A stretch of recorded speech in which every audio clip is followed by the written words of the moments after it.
Hey there, and thanks for tuning in to another Kurt's Corner. Today's topic is something that I know a little bit about, like most of the things, because I usually pick from what I know and what I can talk about and help people. But it's romance in recovery.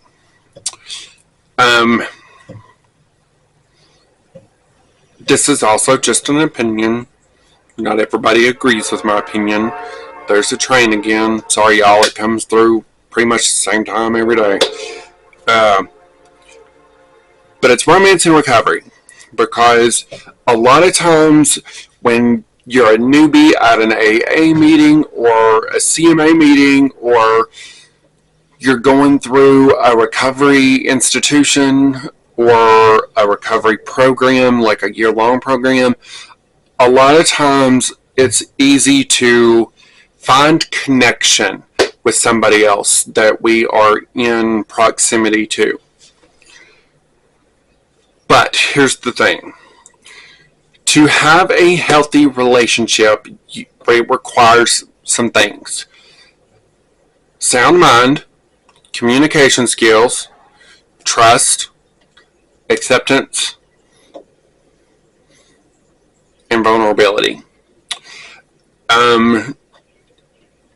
And a lot of times, if we're fresh in recovery, we have issues with some of those things.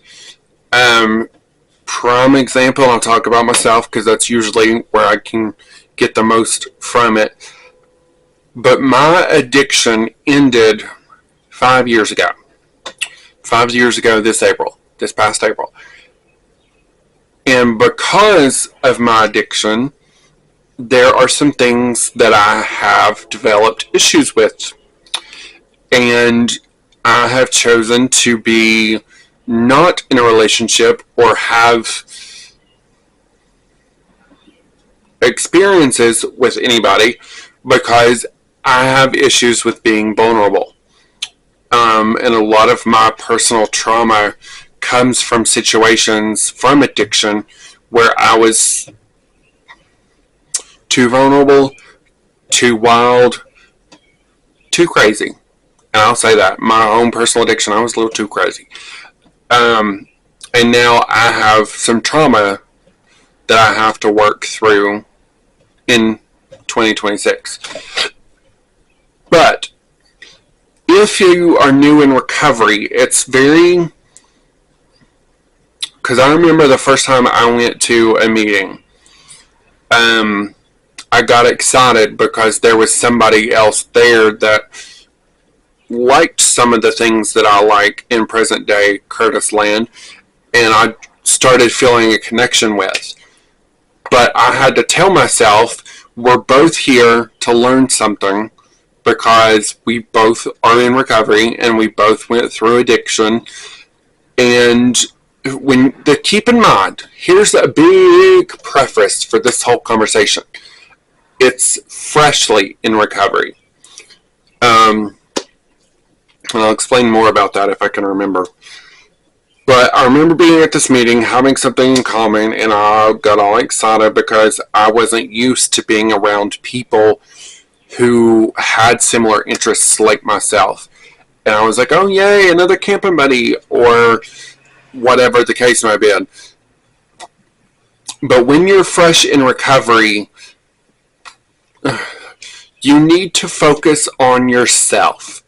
And you need to focus making it to this next day still sober. A lot of people will tell you different things, but what worked for me was realizing that my sobriety is, I will not lie, when I first started it was 5 minutes at a time. But I went from 5 minutes at a time to 20 minutes at a time to 40 minutes at a time. You can catch the drift here. And now that I'm a person in long-term recovery, it's pretty much just managing staying sober. I have switched from survival mode to maintenance mode. And I even told that to my therapist because I went to a new facility to try to get in with them and lower how much I'm paying out of pocket for therapy. I'm just in the maintenance mode of life. Now that I'm a person in long-term recovery, I'm more open to relationships, but it has to be the right one for me to lower my vulnerability. I have upped my communication game. So pretty much what I struggle with is trust and vulnerability. And those are two things that you cannot change overnight. By no means. Can't change them overnight. Don't try. Don't even attempt it. Don't even think it. Because you'll set yourself up for failure.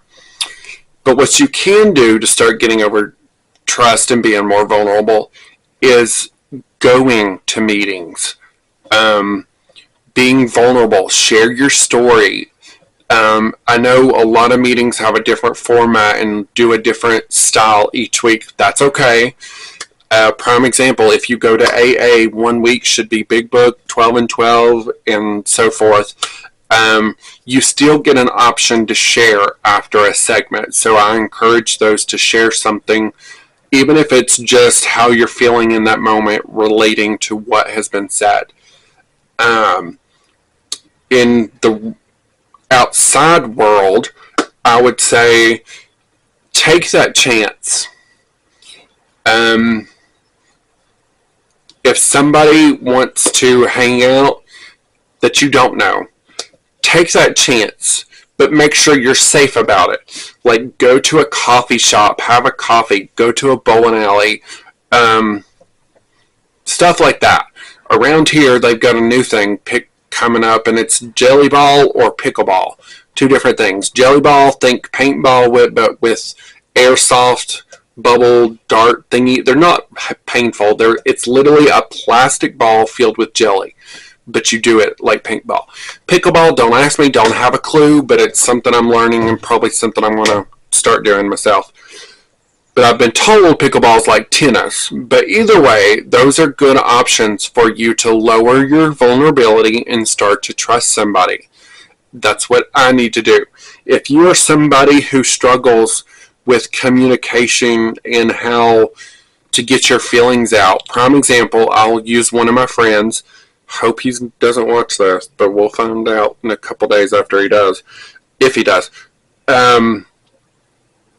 He is in a relationship. His partner is all about emotions and can be present and all that.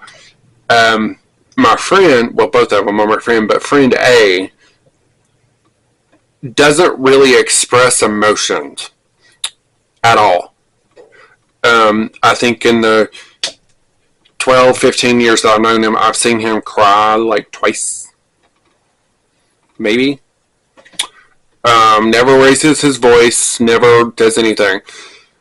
But where I'm going with this is, for that person, they need to find somebody they're safe around and know it's okay to release emotion.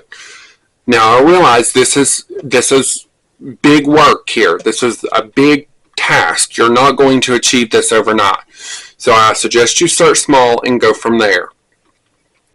Prime example is if you are somebody who struggles with sharing your emotion and you get really excited about something, find one friend and share what you're excited about with them.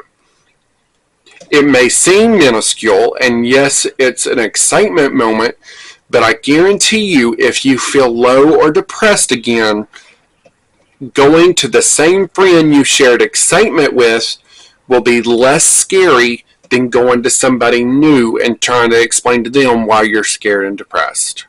See where I'm going with this? You're building rapport with that one friend. So if you start slowly and share excitement, the easy things, then slowly you can build up to sharing the hard things with that person. And this is, of course, outside of an intimate relationship, because the person you're in a relationship with knows about you and can usually pick up on signs, plus you usually tell them everything. And anyway, this is like a friend transactional relationship kind of thing.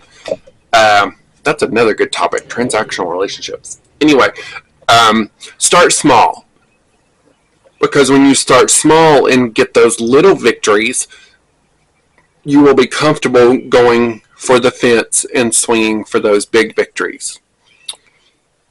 But at the end of the day, I would not recommend anybody new in recovery jump into a relationship of any kind. I encourage you to build friendships and connections, but they don't have to go anywhere other than that. Thanks for watching. Bye.